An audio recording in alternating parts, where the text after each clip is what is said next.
We're going to look at tissues. First, epithelial tissue.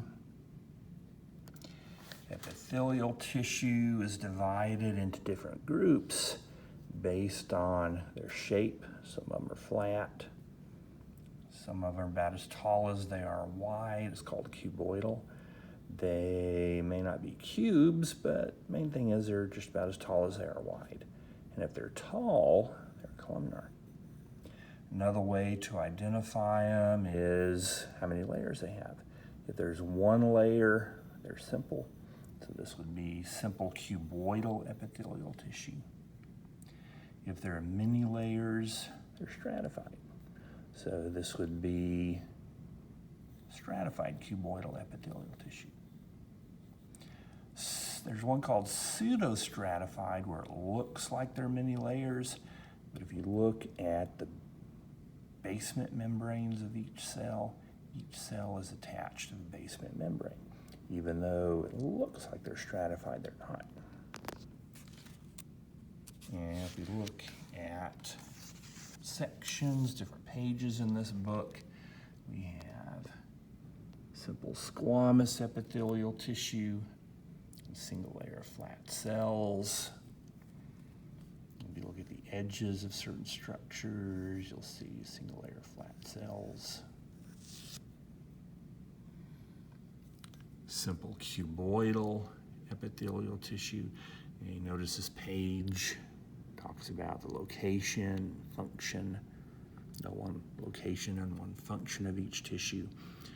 And also look at Google images, look up these tissues on Google Images. They have different views of them. And here we can see single layer cells. They're just about as tall as they are wide. And we have simple columnar epithelial tissue. Single layer cells are just about as tall as they are wide.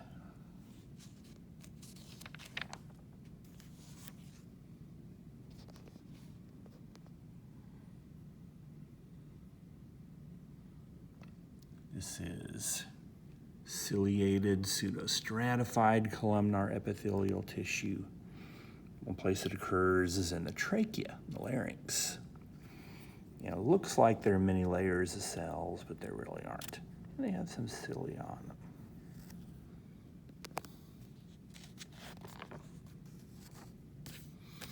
And then we have stratified epithelial tissue.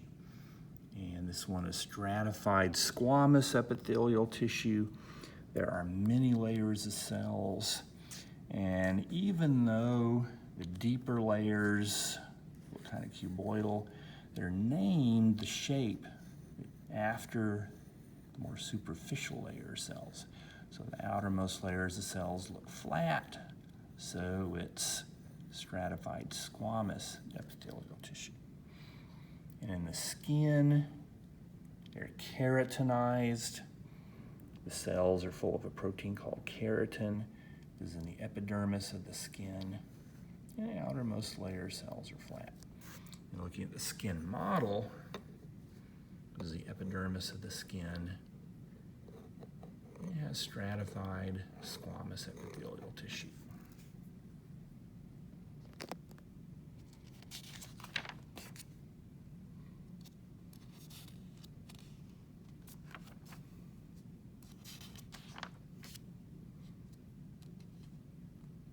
Next we have connective tissue. Connective tissue is made up of cells and stuff between the cells called matrix. A little more about that in the lecture. Now we have loose connective tissue, which has widely spaced cells with loosely packed proteins in between the cells. And one type of loose connective tissue is areolar connective tissue. And there's adipose tissue. You can find that everywhere. It looks kind of bubbly. Here you can see it's around the heart.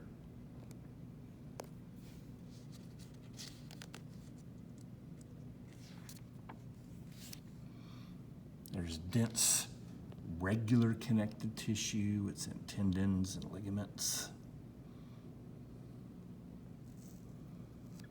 Here we have dense, irregular connective tissue. Dense, irregular connective tissues in the dermis of the skin. And both of these are dense connective tissues that proteins are tightly spaced together. And one place this occurs is in the dermis of the skin. So looking at this model, the dermis is made up of dense, regular connective tissue.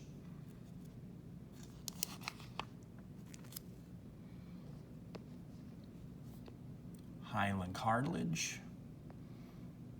One place where hyaline cartilage occurs, it forms the bone models in fetuses.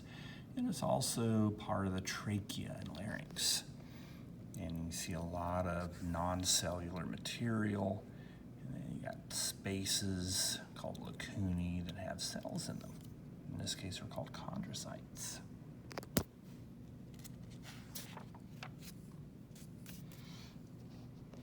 Then there's bone tissue, skeletal system. And bone tissue has a bunch of parts. See all these whole round structures or cables of bone tissue. These whole round structures are called osteons. So you have osteons here that's in dense bone tissue. And this shows a close-up of an osteon. This space is called a central canal. It has blood vessels. It's made up of concentric rings called lamellae. See that a little bit better in this picture. See those concentric rings, the lamellae.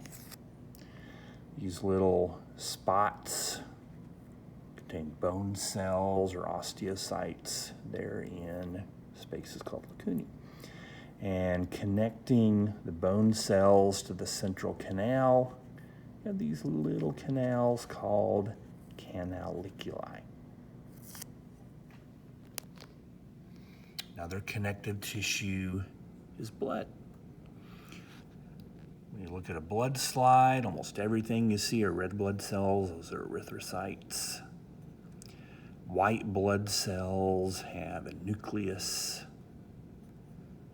These are leukocytes. And you see these little specks between the cells. Those are platelets or thrombocytes.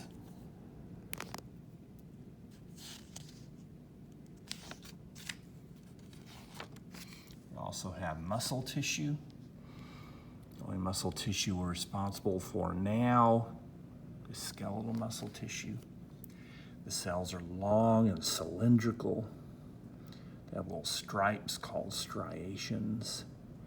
And each cell has many nuclei. These little purple things are nuclei.